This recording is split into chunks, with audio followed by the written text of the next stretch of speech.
कांग्रेस द्वारा 27 जनवरी को बाबा साहेब भीमराव अंबेडकर की जन्म स्थली मऊ में जय बापू, जय भीम, जय संविधान रैली का आयोजन किया जा रहा है, जिसकी तैयारियों का जायजा लेने के लिए आज कांग्रेस प्रदेश अध्यक्ष जीतू पटवारी, नेता प्रतिपक्ष उमंग सिंघार सहित पूर्व पीसीसी चीफ अरुण यादव और नेता प्रतिपक्ष हेमंत कटारे जबलपुर पहुंचे। इस दौरान पीसीसी चीफ जीतू पटवारी ने बीजेपी पर जमकर निशाना साधते हुए जीतू पटवारी ने पिछोर विधानसभा के बीजेपी विधायक प्रीतम लोधी के थानों में प्रतिनिधि नियुक्त करने पर कहा कि यह घटना कोई नई बात नहीं है, बल्कि यह बीजेपी के चरित्र को दर्शाता है। जीतू पटवारी ने आरोप लगाया है कि बीजेपी सरकार में भ्रष्टाचार चरम पर है। थानों में थाना प्रभारी का पद हो या फिर कलेक्टर, एसडीएम या एसडीओपी जैसे पद हो, बिन पैसों के लेन देन के मिलते ही नहीं और फिर उसके बदले में जनता से वसूली कर लाल डायरी बनाई जाती है। जीतू पटवारी ने इसे संविधान और कानून के खिलाफ बताते हुए बीजेपी सरकार की कार्यशैली पर भी सवाल खड़े किए हैं। वहीं बीजेपी द्वारा लगाए गए बाबा साहेब डॉक्टर भीमराव अंबेडकर के अपमान के आरोपों पर सफाई देते हुए उन्होंने कहा कि एआई के जरिए झूठे फोटोशूट करवाकर उसे प्रसारित करना और फिर गांधी और अंबेडकर के नाम का इस्तेमाल कर मीडिया को गुमराह करना बीजेपी का षड्यंत्र है। इसके अलावा जीतू पटवारी ने इस मामले में सीएम डॉक्टर मोहन यादव के बयानों को अपरिपक्व बताया और कहा कि बीजेपी, आरएसएस और मुख्यमंत्री बाबा साहेब भीमराव अंबेडकर को कितना सम्मान देती है यह उनके कार्यों से स्पष्ट है।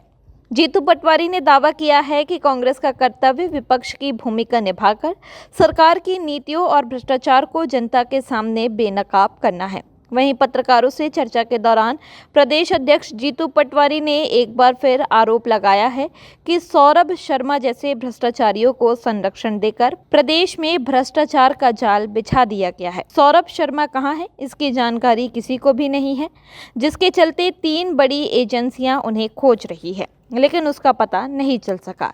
इसके पीछे कौन है, इसका पता चलना चाहिए। भारतीय जनता पार्टी का अभी दायित्व यह है कि जो वादे किए 5 वो पूरे करें। यहाँ धान की फसल होती है आसपास 3100 देने की बात हुई थी, मिलने लगे क्या? 2700 के दाम गेहूं के मिलने लगे क्या? 3000 बहनों को देने की बात की थी, 3 लाख बहनों का नाम काट दिया उसमें से, मिलने लगे क्या? बीजेपी को बताना पड़ेगा कि हद दर्जे का करप्शन क्यों है। ये सोने के बिस्किट आज से पहले कभी आपने सुने थे कि रिश्वत में मिलते हैं? ये पहली बारी मध्य प्रदेश ने इतिहास रचा। सौरभ शर्मा 1 महीने से कहाँ है ये पता क्यों नहीं चला? 300 करोड़ रुपया 3 एजेंसियां लगी, उसके बाद भी आज तक पता नहीं चला कि इसके पीछे कौन है।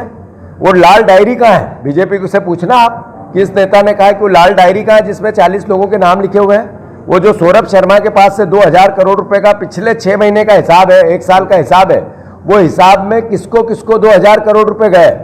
सौरभ शर्मा के वकील ने कहा कि हमारे क्लाइंट की जान को खतरा है, कांग्रेस ने कहा कि उसको सुरक्षा दो, उसकी जान का खतरा है। इस पे कोई उत्तर है क्या बीजेपी का? उनसे लो। अब मुख्यमंत्री जी की सोच पे तरस आता है और उनकी परिपक्वता पे तरस आता है। इसीलिए मैं बार बार बोलता हूँ पर्ची के मुख्यमंत्री। अब पर्ची बहुत महंगी होगी। मुख्यमंत्री इतने मतलब एक बात में उनकी दाद दूंगा, 5000 करोड़ से कम कर्ज ले तो उनको नींद ही नहीं आती है। 5000 करोड़ तो कर्ज लेंगे ही सही, और एक हफ्ते में, अगर दूसरे हफ्ते में अगर आ जाए सर्दी खांसी हो जाती है उनको, तो वो उनका बताए प्रदेश कैसे चला रहे हैं। इस बयान से उनकी जिम्मेवारी नहीं छुपा सकते वो। उनको ये लाडली बहनाओं को 3000 देने थे ना, क्यों नहीं दे पा रहे? ये 2700 संकल्प पत्र कहाँ गए? 1 लाख नौकरियों की बात हुई थी, 155 वैकेंसी निकली, 155 वैकेंसी निकाली आपने 1 लाख नौकरियों की। अभी फर्जीवाड़ा हुआ एपेक्स बैंक का, एपेक्स बैंक में सब अपने रिश्तेदारों को मंत्रियों ने लगा दिया। मुख्यमंत्री ये बताए कि निष्पक्ष जांच हो जाए, तो हम पूरी पार्टी एक साथ उनसे सवाल कर रही है। आज निष्पक्ष सारे मंत्रालयों की जांच हो जाए तो मेरा आरोप है कि एक भी मंत्री बाहर नहीं रहेगा, सब जेल के सलाखों के पीछे रहेंगे। ऐसा है कि भारतीय जनता पार्टी यही लड़ाई चल रही है, संविधान की रक्षा की, नियम कानून कायदे की सुरक्षा की। ये प्रीतम लोधी जी ने जो किया ये नया नहीं है। बीजेपी किसी नाम को नहीं मानती, किसी कानून को नहीं मानती। करप्शन इतना अद्भुत क्यों हुआ क्योंकि थानों पे जो टीआई भेजते हैं उसको बिना पैसे से थाना नहीं मिलता है। जो यहाँ कलेक्टर, एसडीएम, एसडीओपी जो आता है वो कुछ कुछ लेन देन करके ही आता है, और वो फिर जनता से उगाता है, और फिर जनता से उगा के लाल डायरिया बनती है, किसको फिर कहाँ भेजा। यही तो लड़ाई है। तो ये प्रीतम लोधी जी जो कर रहे हैं बीजेपी का चरित्र है और संविधान का विरोधी है।